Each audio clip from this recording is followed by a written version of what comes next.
Anda semua pernah dengar tak vitamin matahari, sun vitamin? Mungkin dah tahu kot. Vitamin D3 amat mustahak. In fact, it is the number one vitamin. Sebenarnya dia bukan vitamin, dia sebenarnya hormon, tahu tak? Sebab dalam body kita, kalau you tengok kajian mana pun, dia kata minimum 500 action. Maksudnya 500 punya enzymatic, orang panggil proses.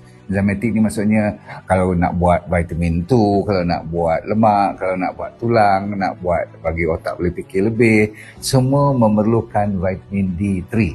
Dan kenapa ada K2 pula? Tanpa K2, D3 saja dia tak berapa cun. Maksudnya dia akan kadang-kadang bila dia tarik kalsium nanti berlebih-lebih pula, bahayakan buah pinggang semua kan. Jadi semua Tuhan dah jadikan.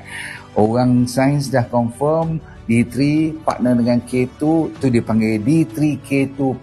Jadi fungsinya daripada ujung rambut sampai ujung kaki lah, ni real. Atas daripada semua vitamin dan mineral lain.